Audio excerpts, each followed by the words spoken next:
What's good, everybody? The documentary for the 2008 Redeem Team finally dropped. I literally just finished watching the documentary. I was up till maybe 3:30 in the morning waiting for this to come out. As soon as it was October 7th, I was ready. But man, what a special documentary. First of all, watching this, it took me back to 2008. Waking up every single morning around 6:30, making sure I had my breakfast, making sure I had my, whatever I needed to be ready to watch this game. Any snacks I needed, any drinks, a water bottle, a Kool-Aid, whatever I needed, so I didn't have to move from my spot as soon as this game came on. I mean, at that age, 13, 14 years old, waking up 6:30, 7 o'clock in the morning in the summertime on your own, that's not something you do. It took me back to those days, just like when the Dream Team documentary first dropped. It took everybody back to when they were a kid watching Mike, Magic, Bird, Clyde, Patrick, all those guys. That's what it did for me. One thing that you think about watching this documentary is Kobe Bryant's image around the league was not the best. They went into depth about that. One thing that they did for Kobe is you go into the documentary and you see how people viewed him around the world. In China, they respected him. In different countries, you see the respect he had from the players on Spain due to, Pau Gasol, a little bit, his connection there. But ultimately, how he was viewed around the world became how he was viewed around, the NBA in the United States, and the image that we portray of him now. It wasn't always like that. He had fans. Absolutely, he had fans.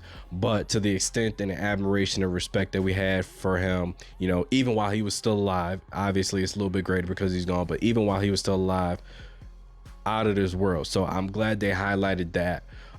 They touched on, the LeBron, the D-Wade, the Carmelo having, been those young guys on 2004, not having the respect of the vets, no camaraderie, no real leadership on the team, no sense of direction, and how that ultimately bled into the years that followed up until 2007 when they brought Kobe in. Changed the whole complexion of, the locker room, changed the dynamic of the team, the focus, the fortitude, the pressure that they felt. They kind of used that to their advantage. They took an aggressive approach to it. They didn't run from it. They attacked it. That's something that I always said about this Team USA team. That's what separates them from all the other teams, 2000, 96, 92 even, is that tenacity that they had to play with, that anger and frustration that they played with, ultimately put them at another level in comparison to the other teams. Whether you could debate whether they're the best or better or not, myself and Tommy Odom, Doom Odom, we went into depth about that in the episode that's in the link below. But when you look at that team, they're in their own category specifically for what they had to do or what they had to overcome to be at the level that they were ultimately reached. And, it was like poetry in motion, man, watching, Kobe and D-Wade and LeBron take over that game against Spain. One of my favorite plays ever in basketball history is the steal and lob from D-Wade to Kobe in that first or second game. Absolutely phenomenal documentary. I'm glad they really touched on the addition of Kobe and what it meant to guys. When you look at what Carlos Boozer was talking about, and there's going to be spoilers, but when you look at Carlos Boozer and what he was talking about, guys coming back in at 4:30, 5 o'clock in the morning, and you see Kobe on his way to the gym to start his day, and suddenly that became the trend for the rest of the team, that speaks volumes, because you have a lot of greatness already. You have Chris Paul, you have D-Wade, you have LeBron, you have Melo, Jason Kidd was on that team.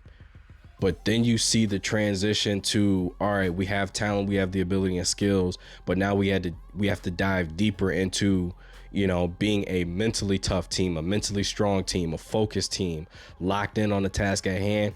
That ultimately changed everybody else's career from that point on, because they adopted that same, we call it now, Mamba mentality. So that was a very interesting thing that they touched on more in depth than the other documentary that Nike did.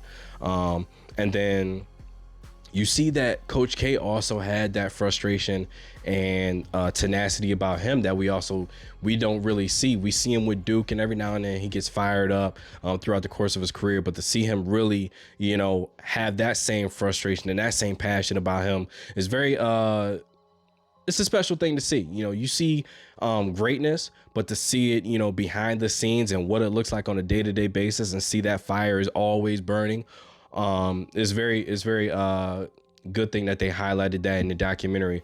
But give this video a like, subscribe to the channel, go watch the Redeem Team documentary on Netflix. It's phenomenal. One of my favorite documentaries. I'm probably going to watch it again because I missed some things, but top to bottom, man, one of my favorite teams of all time, and it takes you back to your childhood. 2008 Redeem Team, in my opinion, is the second or third best USA team ever. That's up there with 96 and 92 and 2000.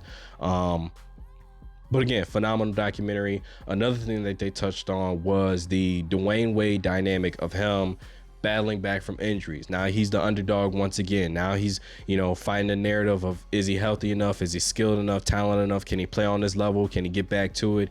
Even after winning the NBA championship, there were still question marks about him.